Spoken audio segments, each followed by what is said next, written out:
En partant en mission, tous les 3 jours, on montait dans ses vagues, risquait notre peau à chaque fois. Et le chien, là, le réflexe qu'il a, c'est de la mordre, il lui a sauté dessus. On décide quand même de jeter une grenade, qu'on est attendu. On le sait, on est attendu. On se rend compte qu'il y a des coups de feu à 1 ou 2 mètres de moi, une boule de feu, quoi. Il est à 3 mètres de nous, quoi. Bonjour, je suis Matt, ancien commando marine dans les forces spéciales françaises. Et aujourd'hui, je raconte mon histoire pour Vétérans de France.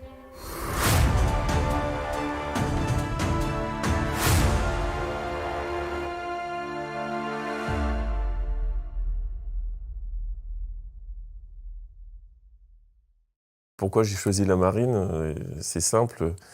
Mon père militaire, dans les troupes de marine, je l'ai toujours connu arriver à la maison en mili, les Rangers, etc. Et en fait, je me suis dit, ok, pourquoi pas? Ça pourrait être intéressant.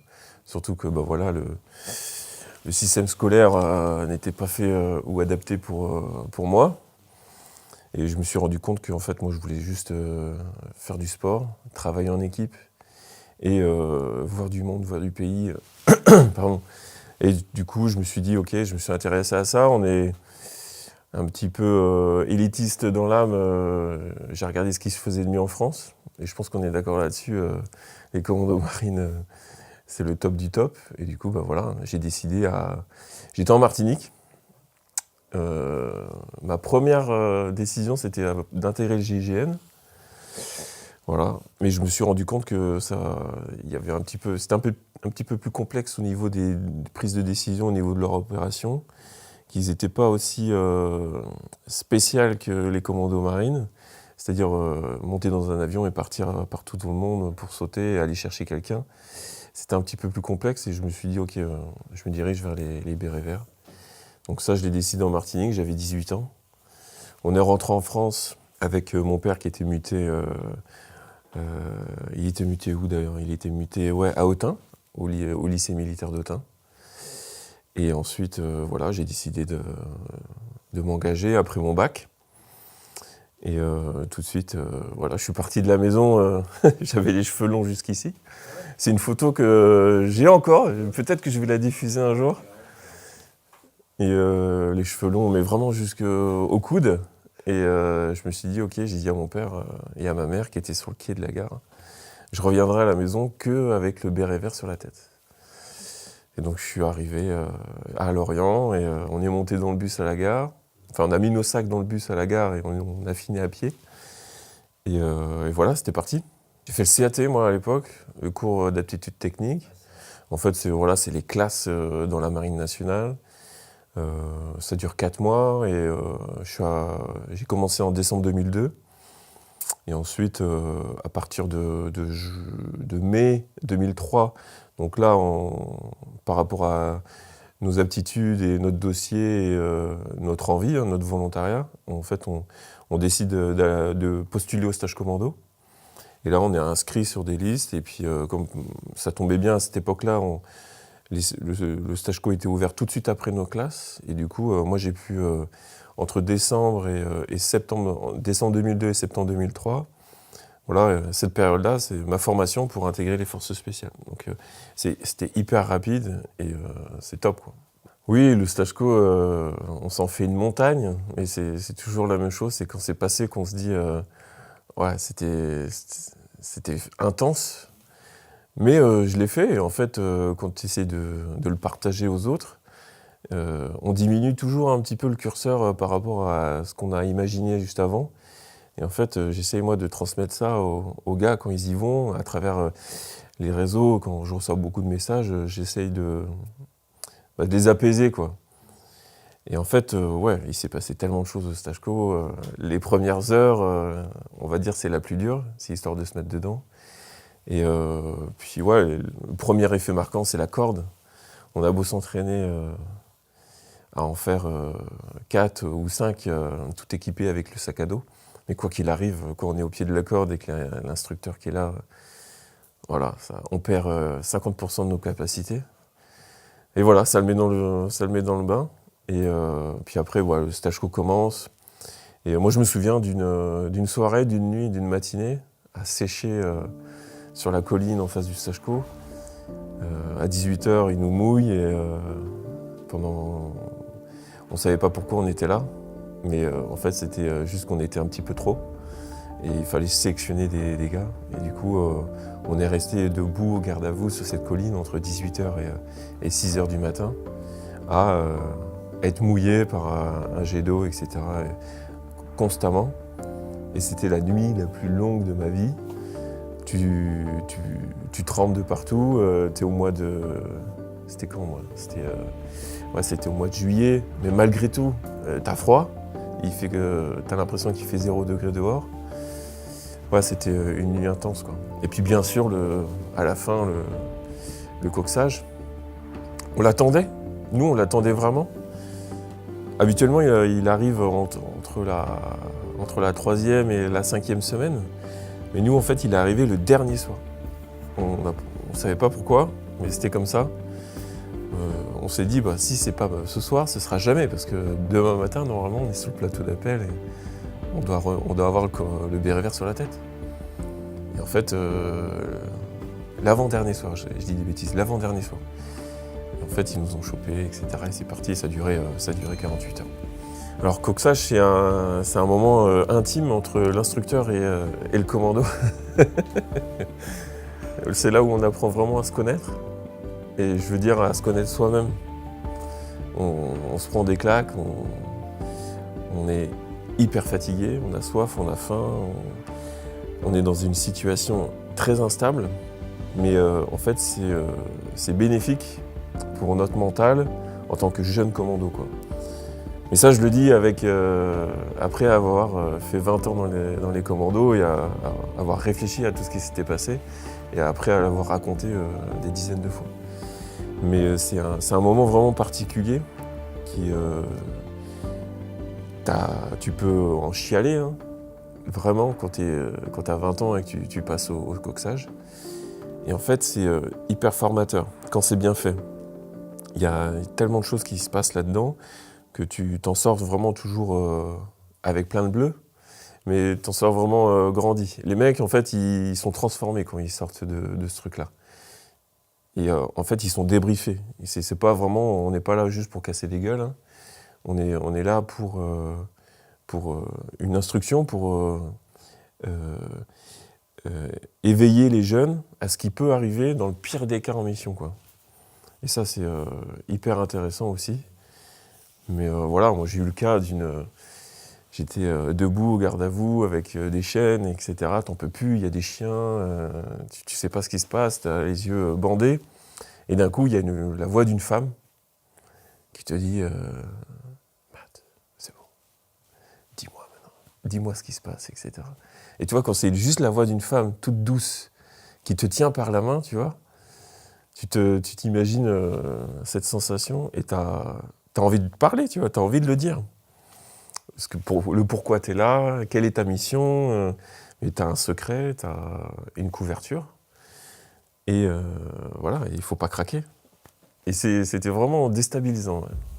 Un grand moment. Il y a énormément de missions qui m'ont marqué pendant ma carrière, parce que quand on est commando marine, à un moment donné, ça match, hein. On monte dans l'avion et c'est parti. Mais voilà, chronologiquement, c'est la première mission. Quand tu as le chargeur qui est gréé à balles réelles et que tu te dis ok, c'est maintenant. Moi, c'était en Méditerranée pour un go fast. Donc tu descends à Toulon à toute vitesse, tu montes sur un bâtiment de la Marine nationale et puis tu t'insères, tu sais pas où t'es et puis on te dit allez, on va partir sur un truc, tu t'intéresses à la mission et puis ouais, t'es gré compète et puis tu te dis ok, c'est maintenant. Donc ça, ouais, c'est hyper marquant. Il y a la première fois que tu tires, la première fois que tu utilises ton arme, ça tu t'en rappelleras à vie. Moi, c'était dans l'océan Indien, sur un bâtiment civil, des tonniers français pendant la piraterie. Et ça, c'était une mission, j'ai eu la chance de faire la première, du coup, les pirates n'étaient pas au courant qu'il y avait des militaires français en civil qui étaient en action de combat pour protéger la pêche française. C'est bête, mais c'est pour ça, c'est juste pour ça. Et voilà, quand d'un coup, il y a les pirates qui arrivent, tu vois, je les vois encore, hein, tu vois les deux pirogues, t'as l'impression de revivre le film Captain Phillips, je crois que c'est ça. Et puis tu dis ok, c'est maintenant, c'est mon tour, et puis tu t'aperçois que c'est là où tu t'es confronté pour la première fois à la mort, parce que tu vois ce qui se passe quand tu utilises une arme et il y a des pirates en face qui eux sont pas aguerris autant que nous et ils sont juste dans un petit go fast, dans une embarcation rapide. Et puis voilà quoi, le bilan il est vite fait. Et puis bien sûr il y a eu l'Afghanistan. Pour moi c'était l'émission, j'y suis allé une fois pendant un peu plus de 4 mois, mais j'ai l'impression d'y avoir vécu pendant 2 ans. Ouais, c'était intense. On faisait, par rapport à tous ceux qui ont vécu le Mali, parce qu'il y a énormément de générations, enfin énormément de personnes aujourd'hui qui sont encore sur le terrain, qui ont vécu le Mali. Par exemple, moi j'ai fait 5 fois ou 6 fois le Mali, je sais plus, c'est quelque chose que tout le monde a connu. Et par contre l'Afghanistan c'est un petit peu plus restreint. Mais voilà, moi j'y suis resté 4 mois et demi, mais j'ai eu l'impression de faire 2 ans. Pourquoi ? Parce qu'on partait en mission tous les 3 jours. Tous les 3 jours en moyenne, quoi. Donc des fois c'était 4, des fois c'était juste 2 jours. On montait dans ces vabs, on risquait notre peau à chaque fois, on avait l'impression d'être dans un cercueil. On roulait sur ces routes où il pouvait y avoir à tout instant un IED. De temps en temps, à la radio, on entendait que les comptes rendus, malheureusement avec l'infanterie, eux, ils avaient des convois énormes, donc c'est sûr, à un moment donné, ça match aussi. Et ouais, c'était intense. Et puis avec la perte de Jonathan pendant la mission HK35, ça marque un jeune homme toute une vie, mais grâce au groupe, et puis grâce à un système qui te fait analyser tout ça, tu peux le vivre positivement, même après quelques années. Et donc ça, c'est hyper important. On en a discuté tout à l'heure, mais voilà, c'est quelque chose qu'il faut maîtriser, ses émotions, pour qu'après, dans ta vie future, tout se passe bien, quoi. Et puis le Mali. J'ai vécu vraiment là mon métier de commando marine comme je l'imaginais. On a fait des choses incroyables, à monter sur une roue d'un tigre pour passer une montagne. Un tigre, c'est un hélicoptère de combat. Voilà, sauter en parachute des dizaines de fois pour aller chercher un mec qui est en train de dormir avec sa femme. Enfin, ça, c'est incroyable. Choper un gars, ne pas tirer un seul coup de feu, et puis rentrer à la maison, et puis à la maison, rentrer sur le camp de base, et puis boire une bière, il n'y a rien de plus beau, en tant que force spéciale. Donc voilà, c'est vraiment tout ça qui m'a marqué. Comment on pourrait parler de l'Afghanistan et le mettre un petit peu, expliquer aux gens qui vont nous regarder pourquoi on y est allé et comment ça s'est passé. En fait, le truc, c'est que pour faire simple, il y avait des talibans. C'était un pays martyrisé. Et l'État français a décidé que ça s'arrête. Donc ils ont mis tout en place. Ils ont décidé qu'ils allaient nous envoyer. Donc moi, j'y suis arrivé en 2010, où c'était un petit peu... comment dirais-je ? C'était compliqué de pas se faire voir, parce qu'on a l'impression, on a toujours l'habitude, nous, d'intégrer un territoire ennemi en essayant d'être le plus discret possible. Et là, quand on arrive dans un convoi où il y a 50 véhicules, etc., donc voilà, toute la vallée est au courant qu'il y a des gens qui sont arrivés, ou quand un hélicoptère arrive, c'est vraiment... L'Afghanistan, c'est particulier. C'est comme si on allait combattre à Chamonix. C'est quand l'hélicoptère de la Croix-Rouge arrive à Chamonix, tout le monde est au courant qu'il s'est passé quelque chose dans la montagne. C'est un petit peu pareil, quoi.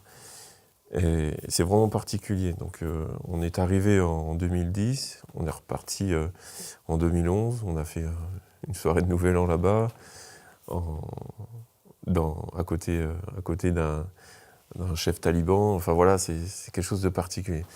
Mais c'était nécessaire. Pourquoi ? Parce que on s'est vraiment rendu compte que là-bas, c'était vraiment le Moyen-Âge. quand on ne le voit pas de ses propres yeux, on ne peut pas se l'imaginer à travers les infos, BFM ou CNews, n'importe quoi. Et c'est bénéfique, pourquoi? Parce qu'il y a quelques mois, c'est-à-dire là on parle de quelque chose qui s'est passé il y a 14 ans. Hein. Il y a quelques mois, au Leclerc, chez moi, à Lorient, il y a quelqu'un qui m'a tapé sur l'épaule. Et je me suis retourné, c'était un homme de 20 ans, typé afghan, on les reconnaît. Hein. Et en fait, il s'est mis au garde à vous devant moi et il m'a salué, quoi. Il avait les larmes aux yeux. Il m'a dit « Vous êtes Matt ». Et je me suis dit « Oui ». En fait, tout de suite, je me suis senti en danger. Et je me suis dit « Qu'est-ce qui se passe, quoi ?» Dans ma tête, et je dis « Oui, mais qu'est-ce qui se passe ? Et en fait, le mec, il m'a dit simplement « Je voulais vous remercier de tout ce que vous avez fait en Afghanistan, parce que moi, j'y étais. » Tu vois, c'est ouf, quoi. En fait, le mec, à l'époque, il devait avoir 7 ans, 8 ans, entre 7 et 10 ans, je dirais. On a parlé vite fait un quart d'heure à côté des fruits et légumes. Et lui, il a vécu les forces spéciales qui rentraient dans les villages, qui rentraient péter des portes, qui allaient dans les grottes pour faire péter les grottes, etc. Lui, il l'a vécu en tant qu'enfant. Et réfugié politique ou réfugié... il est venu en France et on s'est croisés à ce Leclerc, à Lanester. C'est incroyable. Et là, je me suis dit, ouais, c'est un problème. Et là, je me suis dit, ok, on a sauvé une génération. En fait, Slide, à l'époque, mon chef de groupe, le disait très bien, hein, c'est que grâce à nous, tout ne s'est pas... En fait, on a fait une pause pendant une douzaine d'années en Afghanistan et on a sauvé une petite génération et c'est déjà beaucoup, quoi. On a perdu énormément, mais eux, grâce à notre intervention, grâce à l'intervention de la France, ils ont pu sauver une génération. Et grâce à ça, bah voilà, il s'est passé plein d'autres choses derrière. Et notamment cette rencontre à Lanester. C'était improbable.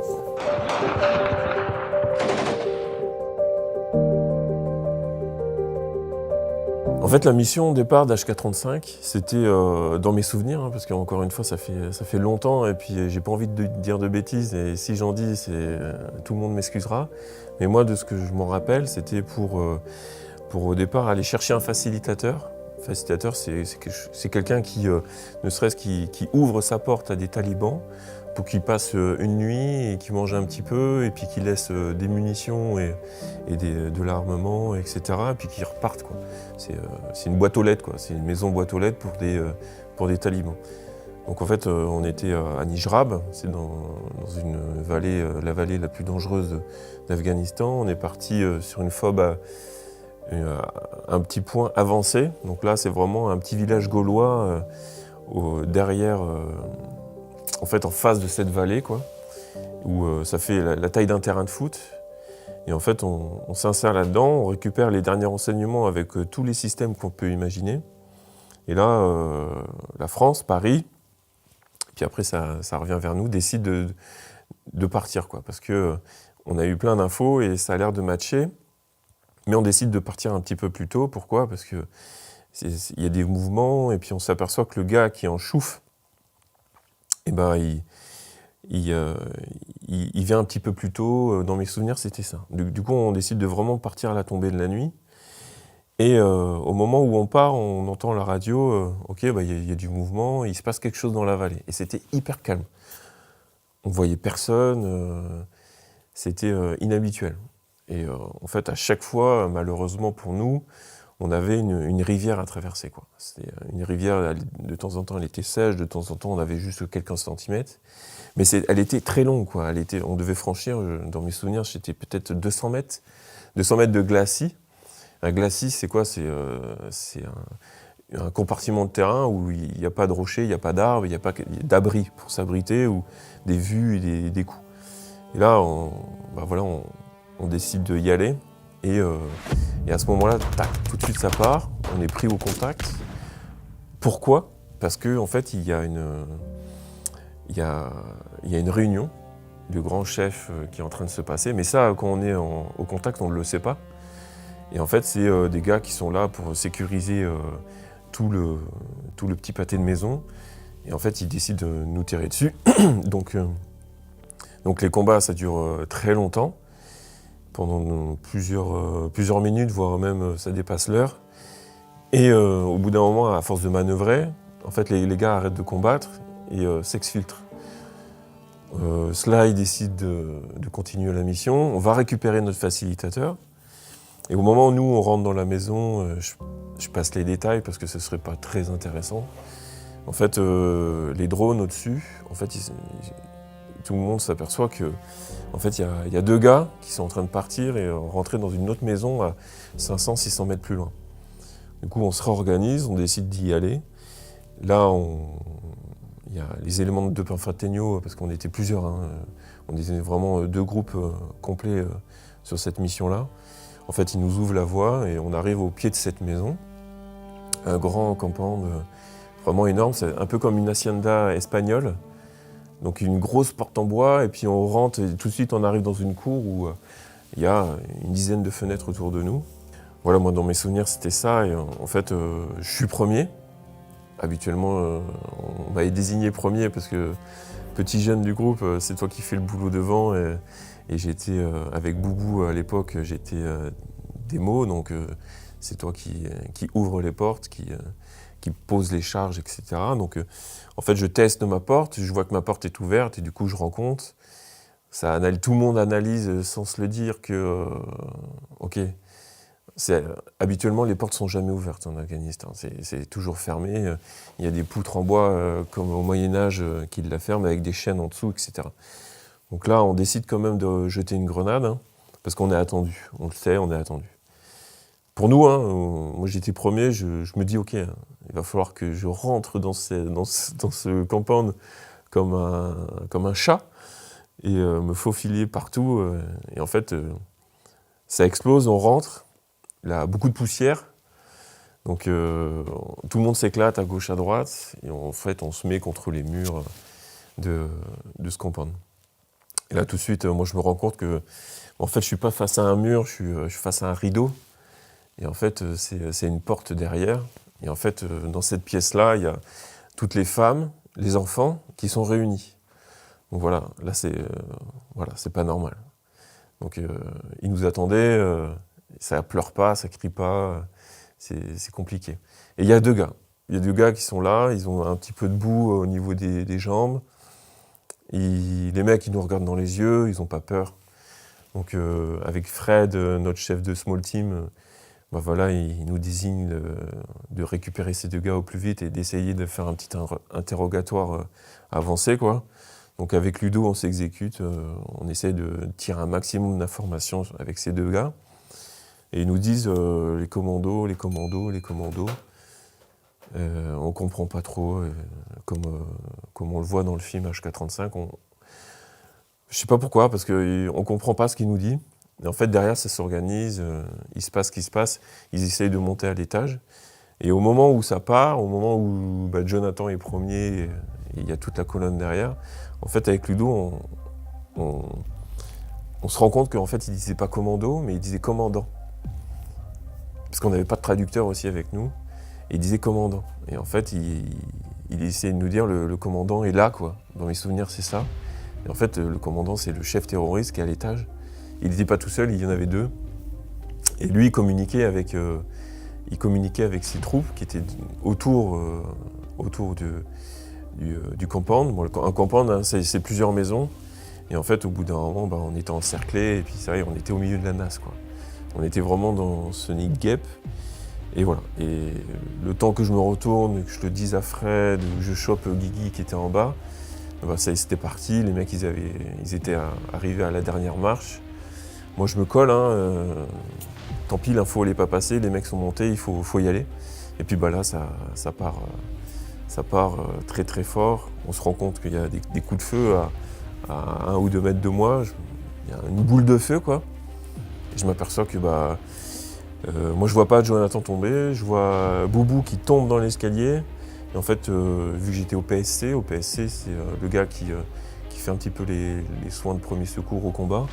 Du coup, je range mon arme, je le récupère. Il y avait Junior, infirmier, qui était juste derrière aussi, qui le récupère. Boubou a une balle dans le bras.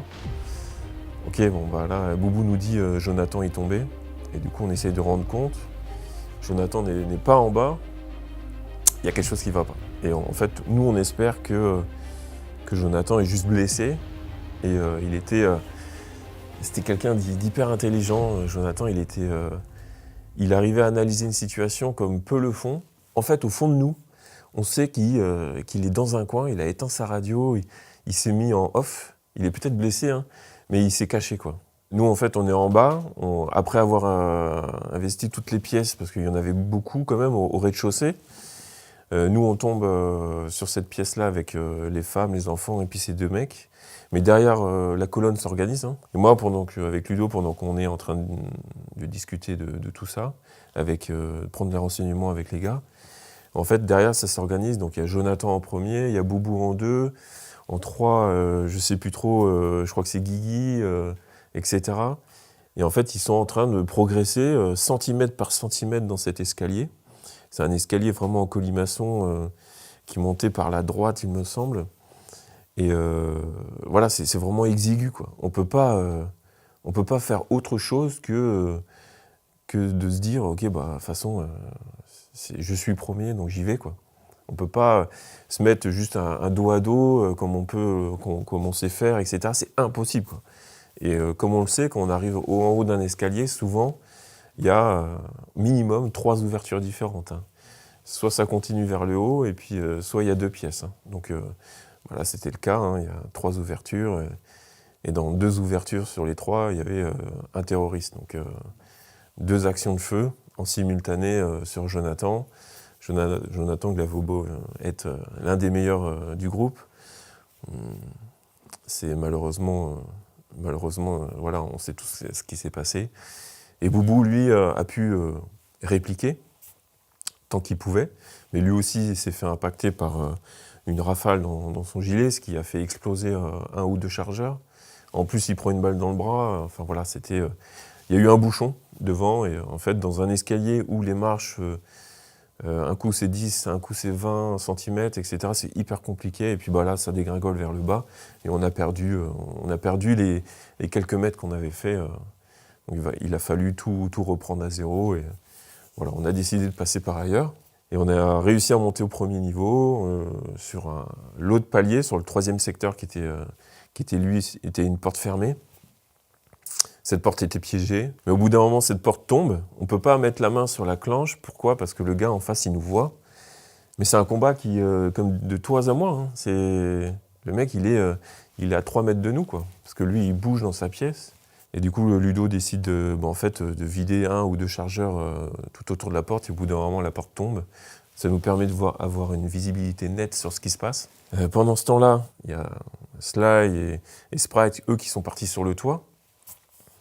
Donc ils arrivent à avoir, eux, les premiers, une visibilité sur le corps de Jonathan. Donc là, c'est Sprite et Sly qui se rendent compte en premier que John est décédé. Donc c'était pas évident. Pourquoi ? Parce qu'il y avait le taliban, il a fait, comment dire, il a fait tout pour nous embêter. C'est-à-dire qu'il avait allumé un dispositif éclairant, parce qu'il sait qu'on travaille sous JVN, et du coup, il l'avait mis à côté de Jonathan, donc ça faisait comme un fumigène comme on voit dans les stades, là. Et il avait récupéré les radios de John, il avait récupéré l'arme de John, il avait récupéré les chargeurs de John. Donc en fait, le gars, il était aguerri. Il pouvait rester longtemps dans cette pièce avant qu'on aille le récupérer. Moi, je m'en voudrais toute ma vie de ne pas avoir pensé parce que j'étais démo, j'avais de la démolition sur moi. Et ça, je crois que c'est la première fois que je le dis. J'ai pas eu la lucidité de proposer à faire tomber le plafond, passer par en dessous, et tu vois, au moins créer une diversion. Je sais pas, on choisit un coin de la pièce, apparemment il est peut-être là ou quoi, mettre en place des charges et puis actionner, et puis tu vois, ça aurait pu faire aussi une diversion. À Nijram, il y avait notre chef, notre commandant d'unité qui était là-bas, et en fait il a eu la lucidité de faire intervenir le chien. Donc là, le chien, je crois que c'était la première fois que je travaillais avec un chien, et depuis ce jour-là, il y avait toujours un chien qui nous a suivis dans toutes nos missions. Et en fait, le chien arrive, on lui demande est-ce que tu es capable de switcher ton chien? Parce que lui, il était spécialisé dans la reconnaissance de l'armement et des explosifs. Et le maître chien lui dit oui, laissez-moi 10 minutes. Et, en fait, moi, je suis parti pour sa sécurité avec le maître chien. J'étais dans la pièce quand il énervait un petit peu son chien. Et j'ai vu la transformation se faire sous mes yeux. Et c'était un dialogue entre le maître chien et son chien. C'était incroyable. J'ai encore des frissons quand En fait, il était en train de lui expliquer qu'il allait partir au combat, qu'il allait mordre quelqu'un, qu'il allait peut-être mourir dans la pièce, etc. C'était incroyable. Je m'en souviendrai toute ma vie. Et en fait, il l'a un petit peu secoué aussi. Hein. Il a un petit peu fait mordre je ne sais plus quoi. Et en fait, le chien avait compris. Moi, je suis monté à l'étage et cela nous a dit « Ok, le chien est prêt ». Le chien, il est arrivé. Il avait... J'exagère, mais il avait les yeux injectés de sang, il était prêt à partir, quoi. Donc il y avait Ludo et Fred en premier, moi et Sprite en deuxième. Donc en fait, on avait décidé de rentrer à 4. Et puis derrière, ça suivait, bien sûr. Et il y avait le chien entre nous.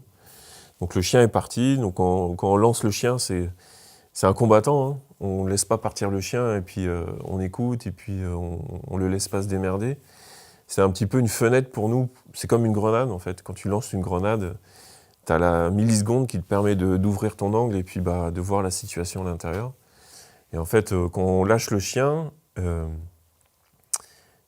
part et tout de suite, en fait, il faut savoir que c'était une nuit vraiment très, très noire. Dans la pièce, il n'y a plus de lumière.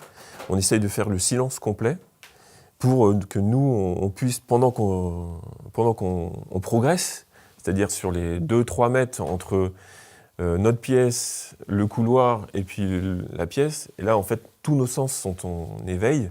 On appelle ça l'hypervigilance. C'est tout. On respire, on sent fois 100. Et en fait, on s'aperçoit que le chien mord. On ne sait pas où. En fait, le chien a mordu la jambe ou le bras, je ne sais plus. Je dirais des conneries. Mais en tout cas, il mord. Et ça nous a... En fait, le gars, il devait nous attendre dans un coin de la pièce avec sa Kalachnikov prête. Mais lui, il a été surpris par le chien. Et du coup, la Kalachnikov a descendu, quoi. Et c'est ce qui a permis, les mecs, ils rentrent. Le temps qu'ils ça rentre, ça allume les lumières. Et puis voilà, ça a été neutralisé. En fait, c'est le chien, quelque part, peut-être a sauvé la vie du binôme de tête. Nous, on arrive en deuxième. Dans la pièce, le travail il est accompli, la mission est réalisée en moins de 2 secondes. Et avec Sprite, on décide de récupérer John le plus vite possible pour l'emmener à Junior, qui lui est resté en bas, et voilà, pour techniquer tout ça, quoi. Et c'est hyper intéressant. De travailler avec un chien, c'est incroyable. Moi, j'ai fait d'autres missions avec des chiens, c'est vraiment incroyable. C'est même pas un outil, c'est vraiment un combattant. Ils ont un matricule, c'est vraiment... c'est un chien, ok, mais c'est un combattant, quoi. Ce ne sont pas des chiens de compagnie. C'est pas parce qu'on on est sur le camp de base, tout le monde est content, on a réussi la mission, que le chien est là, qu'on commence à lui faire des bisous, quoi. Ça reste un chien de combat. On peut se permettre de le caresser quand le maître nous dit oui. Mais voilà, il faut faire très attention parce que ça reste des chiens de combat et pour eux voilà, ils n'ont peut-être pas la faculté à switcher entre l'exercice, entre le réel, et puis on ne sait pas comment ils redescendent aussi bien que nous, etc. Moi, j'ai vu un accident juste à côté de moi, d'un chien qui mord le visage d'une femme derrière un transal, quoi. On était tôt le matin. On avait décidé de changer d'endroit au Mali. On bascule au Mali, mais le chien est derrière, il est à côté de son maître, il est assis. Et le transal est en train de tourner, en train de chauffer les moteurs. Donc tu vois, il y a du bruit. Nous, on est là avec notre armement, nos casques. Et puis en fait, on change juste d'endroit. Mais pour lui, le chien, peut-être que dans sa tête, il se dit « Ok, on part en mission ». Et en fait, là, je ne sais plus qui c'était une femme. En fait, elle arrive derrière le chien, elle se met à genoux à côté de lui, et Et elle le prend comme ça, elle lui fait un bisou, tu vois, au niveau du museau. Mais le chien, là, le réflexe qu'il a, c'est de la mordre et puis il lui a sauté dessus. En fait, il s'est senti agressé par quelqu'un qui ne connaissait pas. Et là, encore une fois, malheureusement, c'est tragique. Hein. Bon, elle a eu 2-3 points de suture. Ça n'a pas été bien loin, mais ça reste une arme, ça reste un chien de combat. Il faut toujours faire attention. En Afghanistan, dès qu'on faisait une mission, on marchait. On marchait. Et c'était super compliqué. Pourquoi ? Parce que c'était boueux. Il y avait différents plateaux, comme des rizières. Enfin, c'était vraiment la merde. On était équipés comme en 2010. Hein. Donc on avait chacun 35 kilos sur le dos, on était hyper fatigués. De temps en temps, on se demandait si on allait tenir, mais enfin voilà, on était. Le café était notre meilleur ami. Au retour d'une mission, on attend les VAB qui viennent nous chercher. Et en fait, moi, je suis posté à l'endroit du rendez-vous. On a notre schéma qui est en place, et je suis à côté de Rudy, Rose. Et Rudy me dit, j'entends quelqu'un qui marche. Et du coup, et là, plus de son, plus d'image. On dit à la radio, il y a quelque chose qui arrive, quoi. Et en fait, on s'aperçoit que c'est un porc-épic de la taille d'un frigo. Mais le truc, tu vois, un sanglier, un bon gros sanglier de 110 kilos, et ben c'était la même taille, quoi. Un porc-épic qui est sorti, et il est passé à 1 mètre de nous, mais tu vois ça que dans les eaux, tu vois. Et là, toi, t'es là, en Afghanistan, il y a un porc-épic qui passe devant toi avec des épines énormes. Et il s'arrête au milieu de la route, il nous regarde, et hop, il repart. Et c'était... ok, de temps en temps, tu vis des moments comme ça, incroyables. Et en fait, ça te refait ta soirée, parce que tu y repenses, quand tu appelles ta femme, tu as quelque chose à lui raconter. Mais c'était... c'est insolite. Ouais. Et puis oui, bah, après, il y a des moments, des missions qui n'ont pas eu lieu, en fait, des missions qu'on a fait. Et on n'a pas été au bout de ces missions parce que les gars, on n'a pas réussi à les choper, quoi, tout simplement. Mais c'est des missions hyper stressantes, notamment une où on est resté 2 nuits d'affilée dans un cimetière. Moi, j'étais allongé sur une pierre tombale pendant 3 ou 4 heures. Voilà, quand il fait 0 degré dehors et tout, t'as l'impression que c'est très très long, quand t'as froid, etc. T'as presque envie de te pisser dessus pour te réchauffer un petit peu.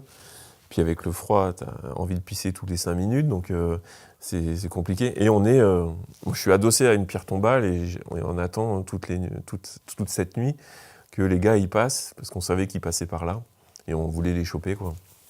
Encore une fois, j'étais avec Rudy, on était dos à dos, au bout d'un moment, on est l'un sur l'autre pour se réchauffer un petit peu. C'est des moments comme ça qui resteront gravés. Hein. C'est dans un cimetière pendant plusieurs nuits. Et puis tu sais qu'à tout moment, tu peux entendre dans l'oreille, ok, ils sont là.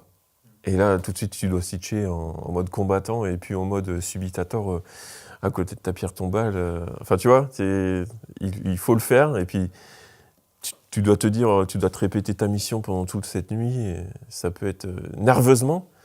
Le nerveux, il est hyper complexe à gérer, quoi. Tu peux être dans le pire des endroits, bah, avec notre formation, on s'adapte et on sait s'endormir n'importe où, même dans un fossé rempli d'eau. À un moment donné, il va falloir que tu dormes et puis pour être meilleur sur l'étape d'après, quoi. Il s'est passé plein de choses au Mali. Moi, j'ai fait 5 ou 6 missions au Mali, donc voilà, il y a énormément de choses qui sont passées. Mais oui, tout à l'heure, on parlait du porc-épic, mais là, on peut parler aussi d'un chacal, c'est des gros renards, des chiens sauvages, en fait. Hein.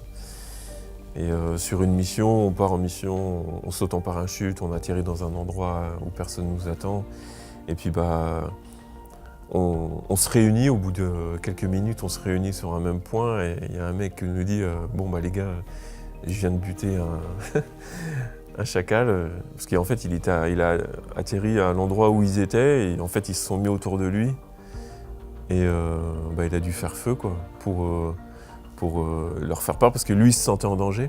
C'est des petites histoires comme ça où tu te rends compte que le lendemain, parce que ouais, il était atterri plus loin et il a eu un problème sous voile, etc. Il avait mis du temps à récupérer le groupe.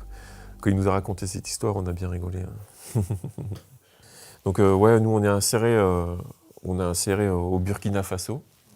Donc on arrive à l'aéroport, on essaye d'être le plus discret possible, on rentre dans des véhicules des silhouettés, où à l'époque, en fait, il y avait un DIO en place, donc c'était un entraînement qui était fait avec les Burkinabés, les forces spéciales burkinabèses, pour les entraîner, etc. Et aussi, il y avait une mission secondaire où on savait qu'il y avait plein de choses qui étaient en train de se mettre en place au niveau terrorisme au Mali.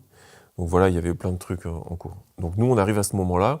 Nous, quand on part de Lorient, on se dit qu'on va faire un Djibouti plus.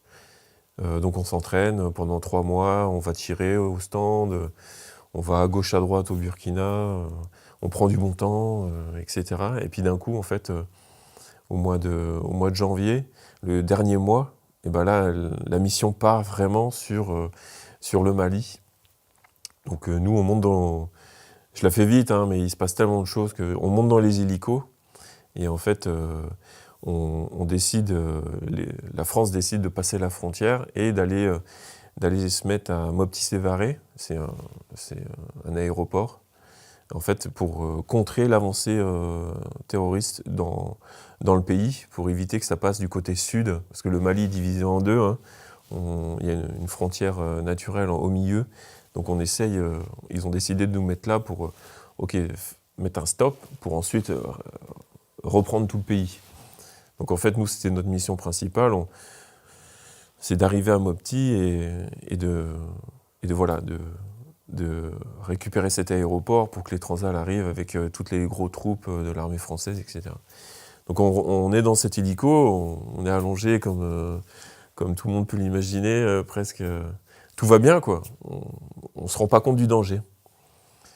Mais en fait, on est en patrouille. Donc en fait, il y a 2 gazelles devant nous. Et nous, on est en deux Pumas, 2 super Pumas derrière.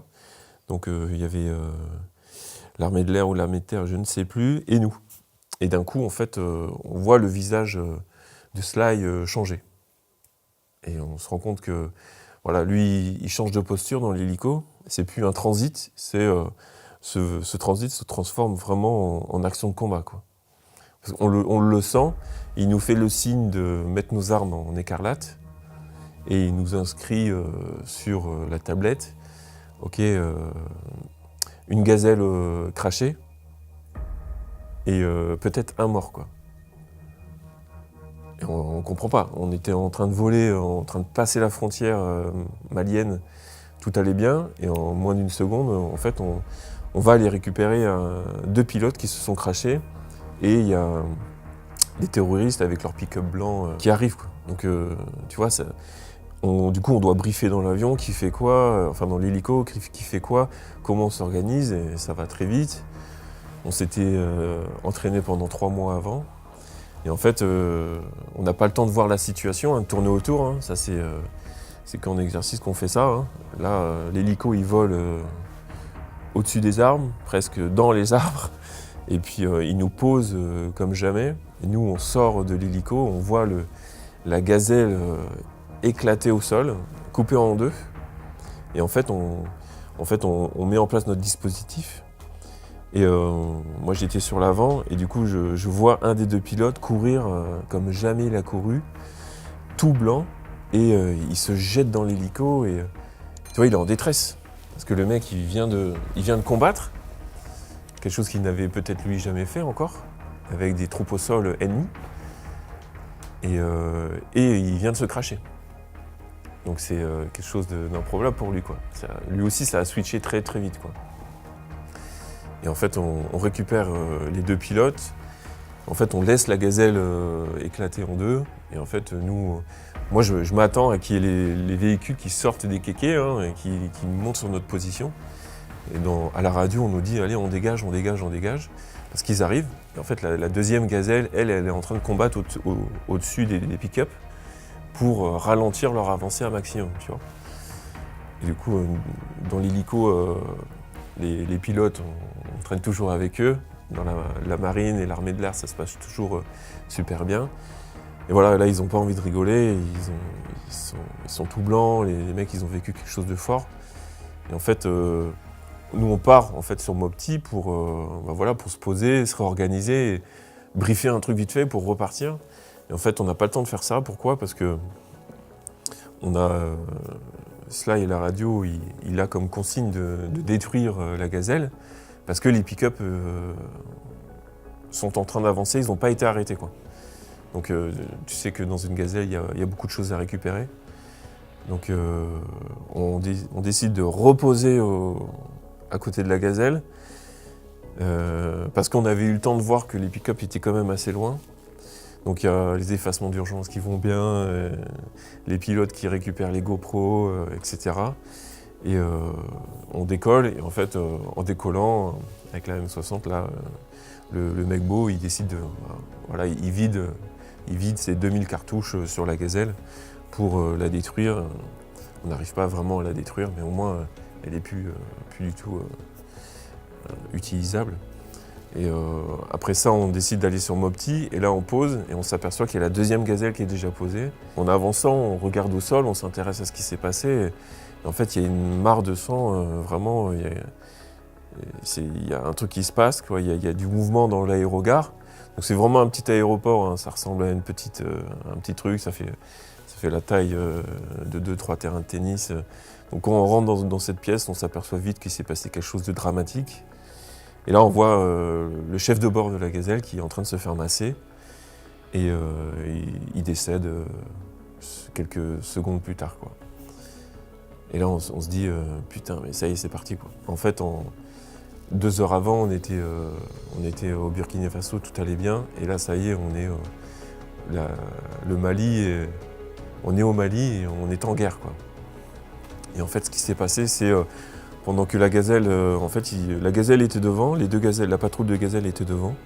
Et en fait, sur leur avancée, ils ont vu un convoi. Et en fait, ils passent au-dessus. Et en fait, pour eux, ils ont la capacité de le faire, c'est-à-dire que à la diligence du commandant de bord, ok, on est en capacité de combattre, on y va. Donc, ils décident d'y aller. Et les missiles Hot, à l'époque, ils n'étaient pas au top. En fait, il ne fonctionne pas. Tu vois, il part, mais ça fait tapis. En fait, les gars, ils peuvent juste combattre avec leur arme de bord. Et en fait, sur le premier survol, en fait, les terroristes au sol, ils ont fait un mur de tir en l'air, quoi. Et en fait, en passant, il y a une balle qui passe à travers la bulle, qui lui arrache le mollet gauche, et qui vient se loger dans la fémorale droite. Mais ça, il ne le sait pas. Lui, en fait, le chef de bord, il est côté gauche.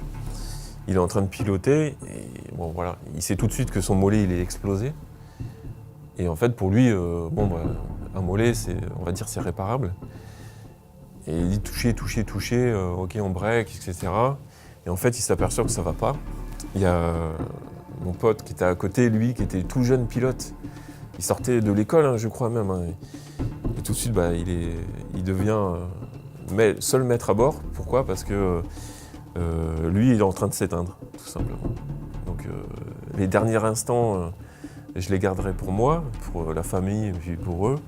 Mais voilà, il sait que c'est fini, quoi. Parce qu'il est en train de partir. Parce qu'il n'avait pas vu que la balle était arrivée vraiment dans la fémorale. Et du coup, en moins d'1 minute, hein, c'est fini. Et le pilote, du coup, lui ramène la gazelle tout seul, avec son chef de bord en train de lutter contre la mort à côté de lui, quoi. Et arrivé à Mopti-Sévaré sur le tarmac, c'était fini, quoi.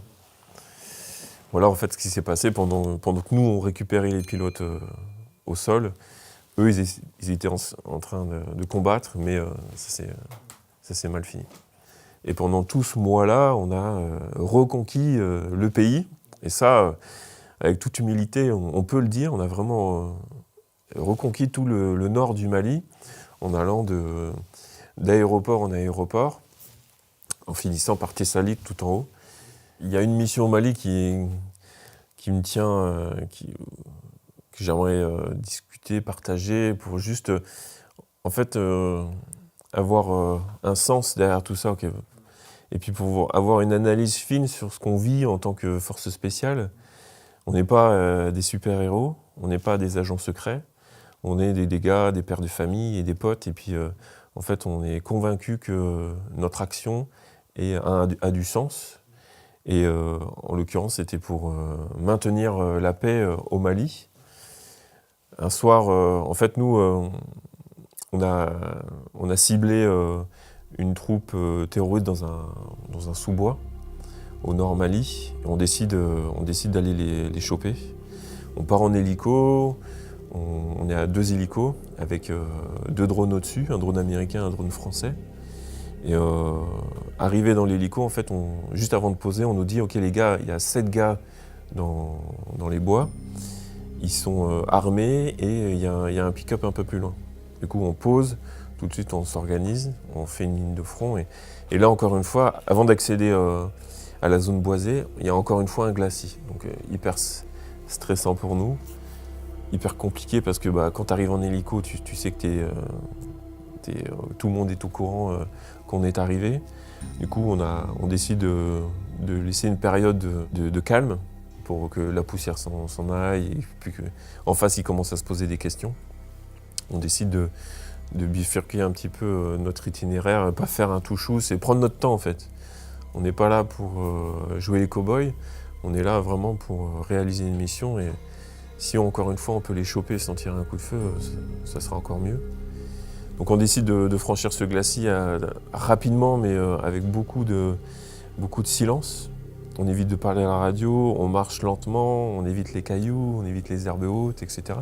C'est complexe, hein, mais c'est plein de petits détails. Encore une fois, on est en hyper-vigilance.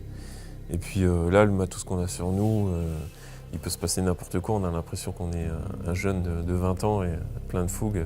Enfin, on a plein de force en nous parce qu'on commence à savoir le danger qu'il y a en face. Et en fait, ces 7 gars-là, ils se sont rassemblés autour d'un arbre. Donc on arrive dans ce bois. Donc là, encore une fois, on était de nuit. Hein. Donc pour moi, ça paraît évident, mais c'est toujours... quand on combat de jour, c'est qu'on a combattu toute la nuit et puis que le jour arrive. Mais voilà, on est de nuit. On a franchi ce glacis, on arrive dans ce sous-bois. C'est un bois merdique, comme on a au Mali. C'est des arbres qui sont très hauts, très denses et très bas de feuilles. C'est-à-dire qu'il y a... entre le sable et les premières branches, des fois, il n'y a que 1 mètre. Quoi. Donc, c'est hyper compliqué quand on est équipé. Et tout de suite, quand on essaye d'être silencieux, c'est pratiquement impossible. Donc là, on a, je ne sais pas, 300 ou 400 mètres à faire pour aller là où nous pointe le drone, parce que c'est quelque chose qu'on peut dire, le drone au-dessus nous aide, il nous indique par différents moyens où sont exactement les terroristes. Et du coup, ça nous aide vraiment, nous, dans notre progression. Et on n'a pas tout le temps notre œil dans notre GPS. On peut chacun, par un seul coup d'œil, savoir où est-ce est l'ennemi, quoi. Du coup, on arrive à s'organiser. Le plus important, c'est de garder une ligne, un contact avec le groupe. Et voilà, on s'organise. Et moi, j'arrive à trouver comme un petit chemin qui était là pour moi et qui va directement sur l'arbre en question, quoi. Donc, j'ouvre mon angle et là, le groupe, je me rends compte qu'en fait, moi, je suis à l'arrêt. Pourquoi ? Parce que je vois l'arbre et je commence à voir des silhouettes. Et du coup, quand tu es à l'arrêt, tu as plus de focus, tu es plus concentré. Et je m'aperçois qu'en fait, les gars, ils font beaucoup de bruit, quoi. Et on avait décidé de couper les radios, enfin de plus parler à la radio. Pourquoi ? Parce que tu sais comme moi que la radio, ça fait énormément de bruit. Même quand on essaye de parler tout doucement, enfin voilà, dans le désert, ça porte énormément. Et du coup, moi, j'essaye de profiter quelque part du bruit du groupe pour m'infiltrer à gauche, dans ce trou-là. Et en fait, j'arrive, et puis je m'aperçois du coup que je suis en retard. À ma droite, je vois un mec, à ma gauche, je vois un mec, mais moi, je suis face à l'ennemi. Et donc là, du coup, je suis en retard, je décide d'accélérer, etc. C'est compliqué. Et en fait, au bout d'un moment, je suis à environ 40 mètres de cet arbre-là. Et je vois le gars adossé à l'arbre, avec la Kalachnikov qui se découpe grâce à ma JVN. Tu vois, il y a un fond blanc tout derrière. Et puis lui, il est contre cet arbre. Et du coup, je me dis, ok, c'est pour moi. Il va falloir que je vais être le premier en fait à engager le feu, ou au moins à faire tomber les arbres en face. Donc en fait, je décide de m'approcher en face, debout. Je décide de le faire. Pourquoi? Parce que ça continue d'avancer et les mecs n'avaient pas beaucoup de visibilité. Et en fait, je décide de faire un tir de sommation. On a été, voilà, on n'est pas des tueurs, hein, on est des forces spéciales qui essayent d'aller jusqu'au bout des choses. Et moi, j'ai envie que le gars, en fait, il jette son arme par terre. Ça va nous faciliter la chose. Et en fait, au moment où je fais mon tir de sommation à droite, à gauche de l'arbre, je m'aperçois qu'en fait, au pied de cet arbre-là, parce que pendant que je fais ça, j'avance, hein, du coup, j'ai gagné 5 mètres. Et je m'aperçois qu'il y a en fait un gros tronc d'arbre, et je m'aperçois qu'il y a 5 mecs derrière. Et en fait, je suis à 25 mètres d'eux, c'est-à-dire à la longueur d'une piscine. Hein. Comme ça, tout le monde a la longueur d'un terrain de tennis. Et je m'aperçois qu'il y a 5 mecs derrière, et en fait, ça se passe en une fraction de seconde. En fait, quand j'ai fait mon tir de sommation, j'ai créé une boule de feu sur mon canon. Et en fait, les 5 gars en bas, eux, ils étaient comme ça, et ils savaient qu'on arrivait de là. Donc, parce qu'ils nous entendaient. Et en fait, ils ont des yeux de chat, les gars, ils savent. Ça se trouve, ils nous voyaient déjà depuis très, très loin. Et en fait, avec ma boule de feu, en fait, le gars, les mecs ont tiré. Et donc là, j'en prends une pleine plaque, côté cœur.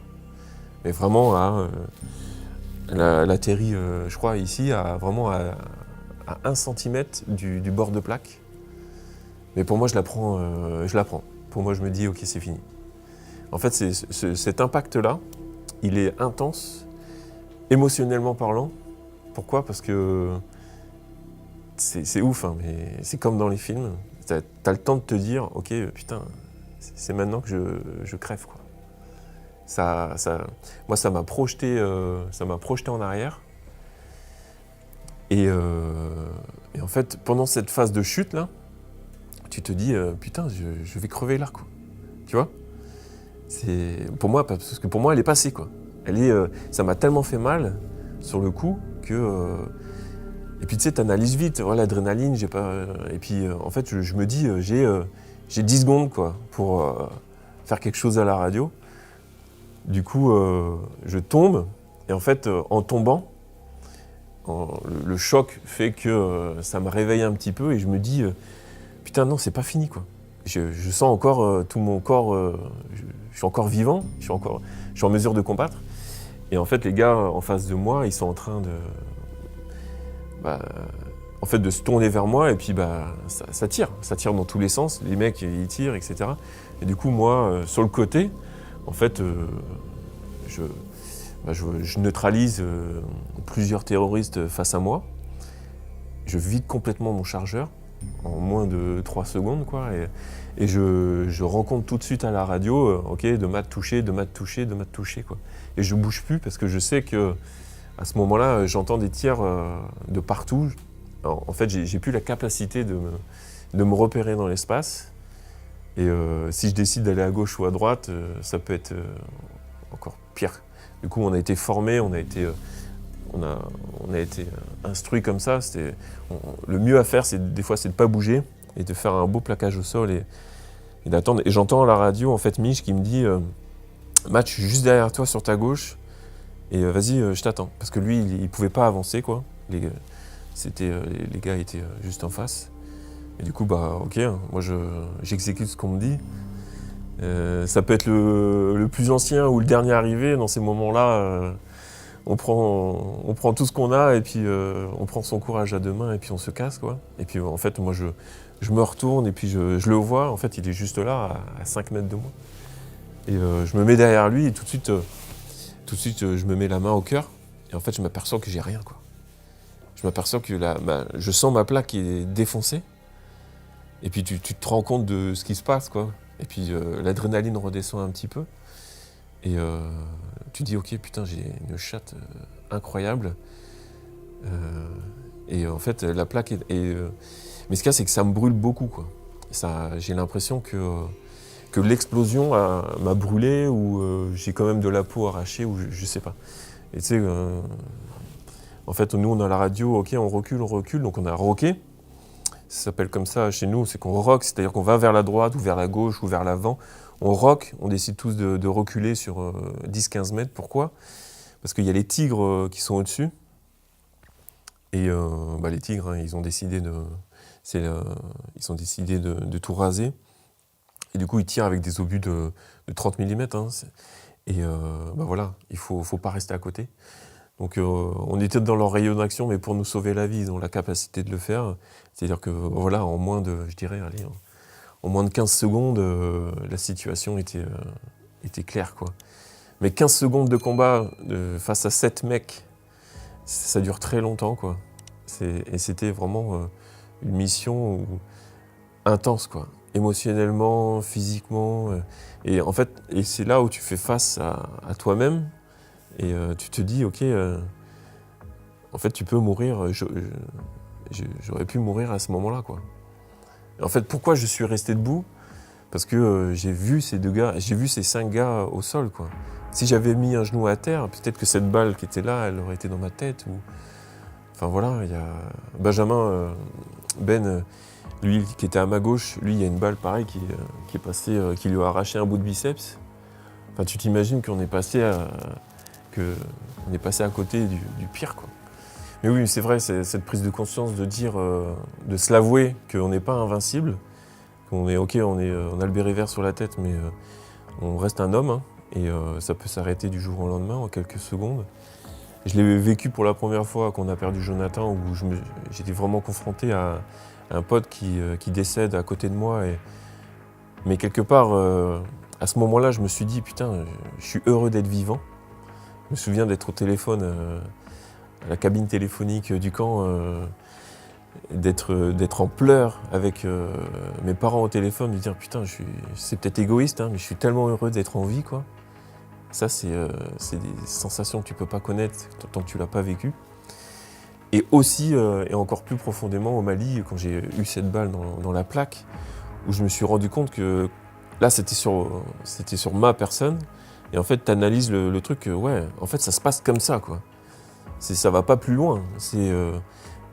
Ça tire, t'as mal, tu tombes, c'est parti, quoi. Tu décèdes. En fait, j'ai eu le temps... J'ai eu le temps d'analyser ce truc-là sur l'après. Pourquoi ? Parce qu'en fait, il y avait, comme je te l'ai dit tout à l'heure, il y avait un pick-up un peu plus loin. Dans le pick-up, il y avait des munitions, des explosifs, et on ne savait pas s'il y avait d'autres gars. Donc après, la mission ne s'arrête pas là, donc on a continué.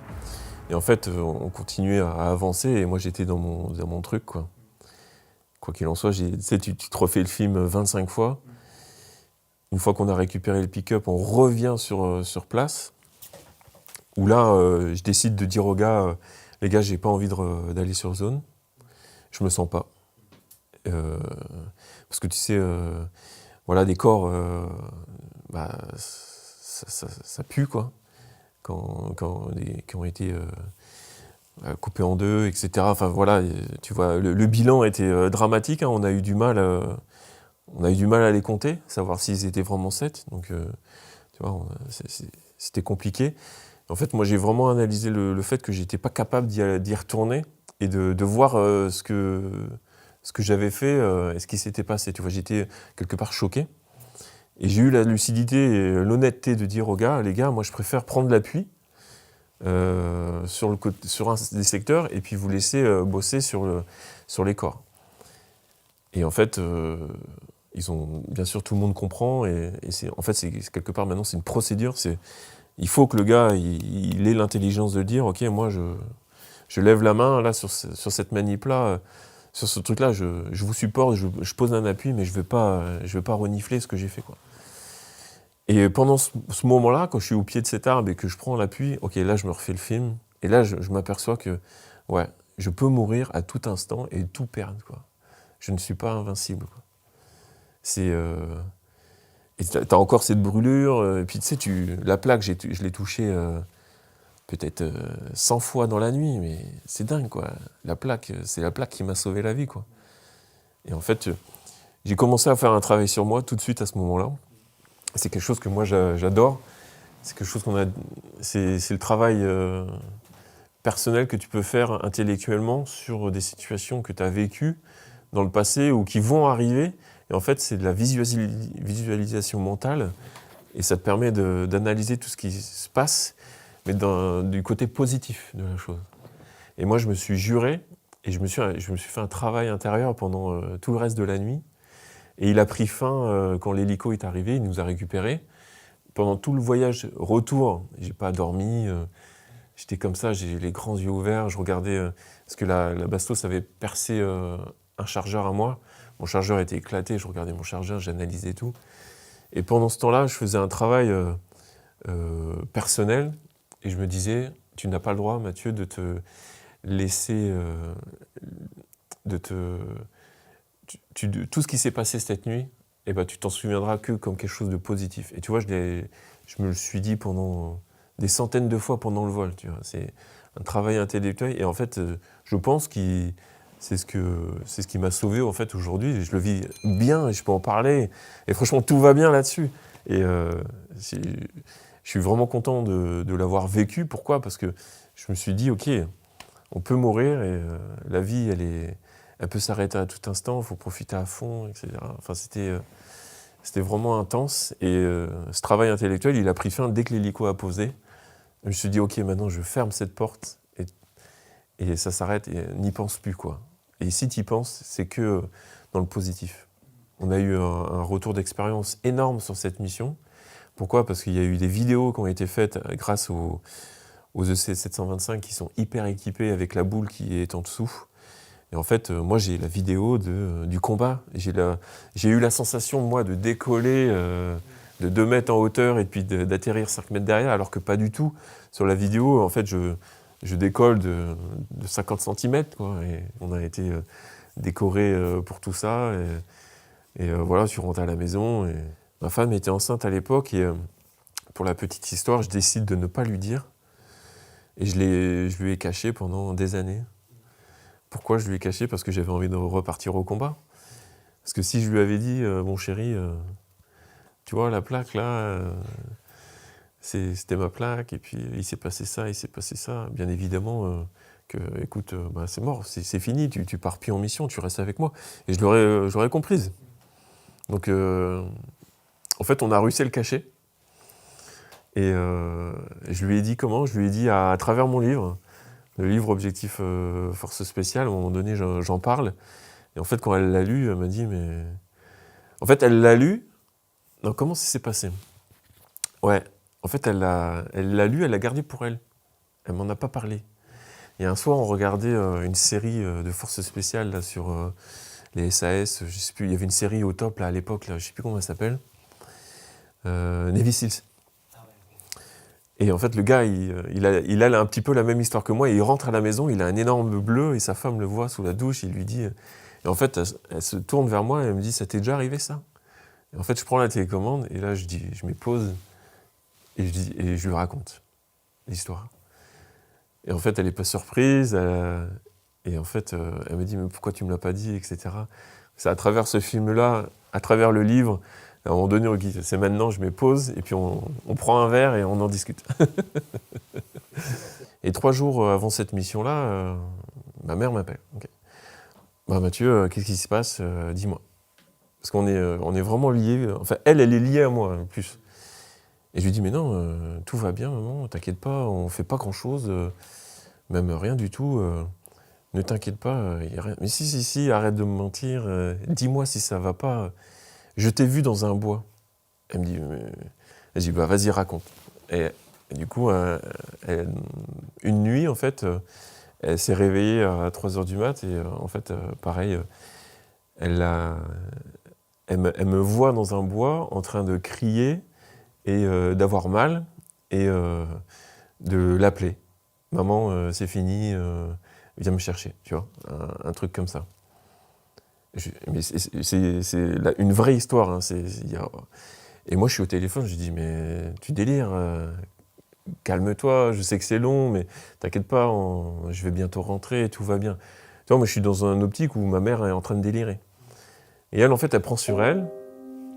Et elle me dit « Oh d'accord, bon bah ok, c'est peut-être une fausse... je me fais des films ou des rêves et machin. » En fait, trois jours après, il se passe ce que je viens de te raconter. Et en fait, arrivé sur base, moi je récupère mon téléphone. Et là, tout se reconnecte, tu vois. Je prends mon téléphone et je dis « Ok, je suis revenu, tout va bien. » Enfin, tu vois, le petit message pour dire que tout va bien. Et putain, je refais le lien avec ma mère et du coup, je décide de l'appeler. Et je dis « Maman, c'est Mathieu. » Elle me dit « Oui, je sais, raconte. » Je dis « Mais c'est incroyable quand même. » Parce que en fait, la nuit, elle ressentait des choses, quoi, tu vois. Elle a ressenti quelque chose la nuit, cette nuit-là. Et en fait, je lui ai dit « Mais tu sais que j'étais dans un bois. Ben voilà, j'ai pris une balle, mais t'inquiète pas, tout va bien. Elle a été arrêtée par la plaque. Moi, j'ai eu mal et tout. » Elle me dit « Oui, je le savais, je te l'avais dit il y a 3 jours. » Mais j'étais confiante. Et elle m'a dit « Mais je suis confiante. Je sais que tout va bien se passer, etc. » C'est incroyable. Quand je le raconte, des fois, je me dis... on en parle encore tous les deux quand on se voit. Et ce lien-là, il est tellement puissant entre une mère et une fille ou une mère et son garçon que... Enfin voilà, il y a vraiment des connexions et c'est quelque chose de fou. Ouais. En fait, j'ai eu beaucoup de chance. Moi, j'ai juste eu des ecchymoses, un hématome à l'endroit de la plaque et puis une brûlure en fait au niveau du téton. C'est l'endroit le plus sensible à ce niveau-là. Et en fait, quand une balle vient impacter une plaque par balle, ça crée une friction énorme. Voilà, ça monte en température. Et en fait, j'ai eu simplement une légère brûlure et un léger hématome. Mais vraiment, j'ai eu beaucoup de chance. Hein. Alors oui, j'ai écrit le livre Objectif Force Spéciale. Il est encore en vente et, aux éditions Pierre de Taillac. Et voilà, c'était vraiment... Ce livre-là, je dis ce livre-là parce qu'il y en a un deuxième qui arrive bientôt. Et j'ai voulu vraiment amener beaucoup de sens et vraiment donner tout plein de petits trucs pour le petit jeune qui a envie d'intégrer des unités d'élite, que ce soit en gendarmerie, en police, dans l'armée. Et en fait, j'ai vraiment voulu me remettre à la place d'un jeune qui arrive et qui se pose vraiment beaucoup de questions quand il a 17 ans et qui ne sait pas trop quoi faire. Et voilà, grâce à ce livre-là, j'ai pu mettre noir sur blanc tout ce que j'avais en tête pour aider les nouvelles générations, pour leur donner des choses à faire et surtout une réflexion, en fait, parce qu'on a beau leur dire « ouais, tu vas sous la douche, tu fais des pompes, tu fais des tractions, c'est très bien ». Mais à un moment donné, le mental, pour moi, c'est du 50-50 au stage co. C'est si tu n'es pas préparé mentalement, eh ben, tu ne pourras pas passer, même si tu es le champion du monde en course à pied, en triathlon de ta région, quoi. Et c'est grâce à ce livre-là, j'ai pu avoir énormément de connexions avec les jeunes et les moins jeunes. Hein. Je m'aperçois qu'il y a énormément de personnes qui en ont besoin. Et c'est moi, ce que je garde, c'est ça, c'est toute ma carrière. J'ai pu acquérir énormément d'expérience. Et en fait, maintenant, mon devoir, c'est pour ça aussi que je suis là. C'est pas pour dire « Ok, Matt, il est là et il aime bien se montrer ». Non, c'est surtout pour donner mon expérience à la jeune génération pour qu'eux puissent avoir ah tiens, il a dit ça un jour et ça va me servir. J'ai décidé de tous les ans de donner une journée à l'association Imagine for Margot qui lutte contre le cancer des enfants. J'ai organisé un événement sportif qui a lieu tous les ans, donc j'invite tout le monde à venir et ça sera en 2025 au mois de mai.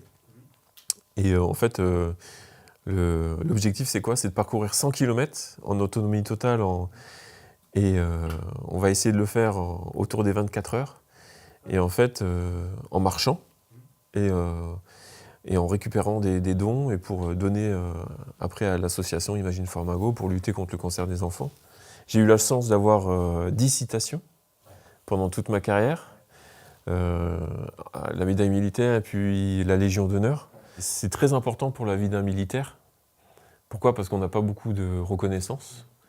La reconnaissance, ça se fait au niveau de notre solde. À la fin du mois, quand on part au Mali, notre solde est multiplié. mais c'est pas non plus exorbitant comme somme. Et puis à la fin de la mission, quand on a fait des bonnes choses, on est content que l'État français nous récompense par une médaille. Et en fait, c'est une fierté pour nous. C'est comme un judoka aux Jeux Olympiques, il est tellement fier d'avoir sa médaille autour du cou. Il va l'accrocher chez lui et puis ça va rester là. Mais voilà, c'est un petit peu le même sens pour nous. Ça a quelque chose, quand on le porte sur la poitrine, c'est important.